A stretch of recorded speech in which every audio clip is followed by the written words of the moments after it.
Bójúmọ́ ṣe ń mọ́ kò fẹ́ẹ̀ dín ní àwọn ìdílé bíi mẹ́wàá sí ogún tí wọ́n ń kúrò nílẹ̀ Nàìjíríà lọ ìlú èbó látàrí bí gbogbo ojú ọjọ́ ṣe rí ní Nàìjíríà.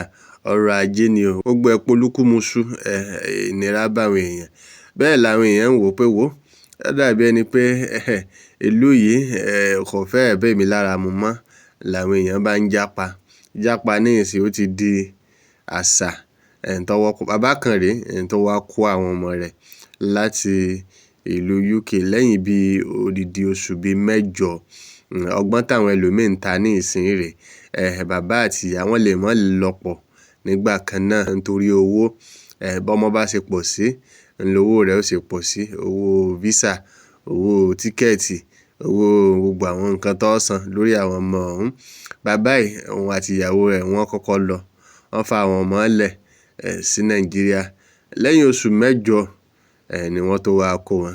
Bí wọ́n náà bá fẹ́ jápa, wọ́n náà lè lóró ọpọlọ yìí kó fọmọ lẹ̀ fún àwọn fámílì kan. Wọ́n bá ti trust wọn.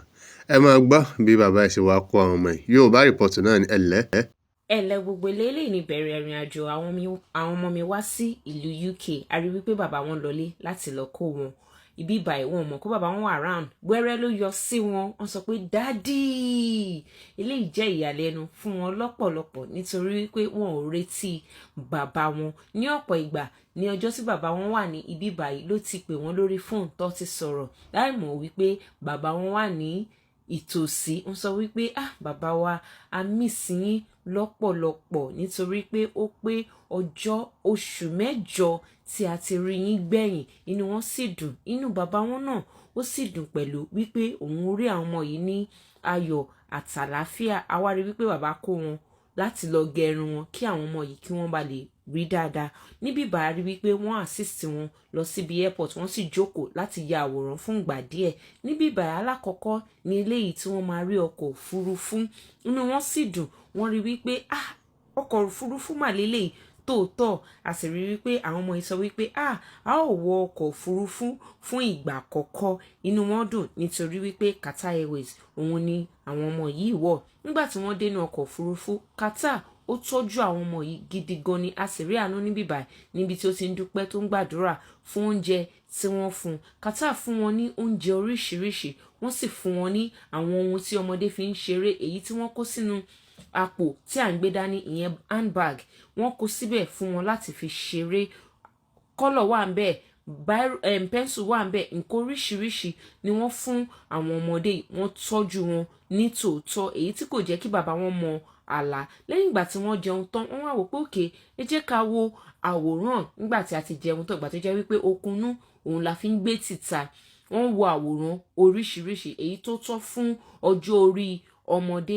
Lẹ́yìn àwòrán yìí wọ́n wá àwòrán, wọ́n sì wá sùn. Nígbà tí wọ́n máa fi dé Qatar, ó ti rẹ̀ wọ́n. Àmọ́ jù bẹ́ẹ̀ lọ, wọ́n rí wípé àwọn yìí ṣeré káàkiri.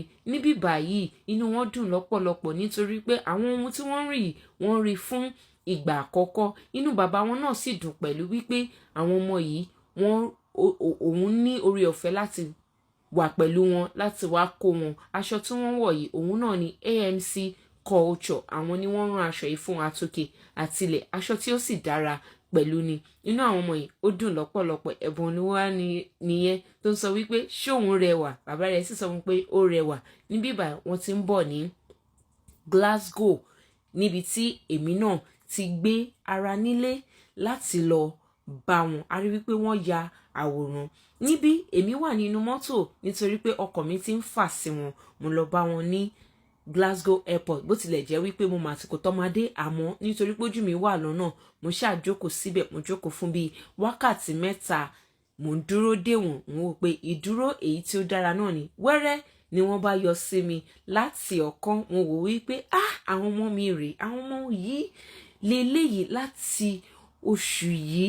Inú mi sì dùn lọ́pọ̀lọpọ̀. Àwọn náà bí wọ́n ṣe rí mi lọ́ọ̀kan báyìí ni wọ́n sọ wípé ìyá wa rèé o, ìyá wa láti oṣù mẹ́jọ. Wọ́n sọ pé mọ́mí, a sì dì mọ́ ara wa. Inú gbogbo wa dùn nítorí pé a ríra wa lẹ́ẹ̀kan sí àwọn ọmọ yìí wọn ò kí ń pẹ́ dàgbà o n kò wò pé lọ́jọ́ wo síjọ́ wo lẹ ti sáré ga tẹ́lẹ̀ yìí inú mi sì dùn lọ́pọ̀lọpọ̀ ẹ keep up pẹ̀lú mi láti mọ nǹkan tó ṣẹlẹ̀. Títílọpẹ́ ló ń sọ̀rọ̀.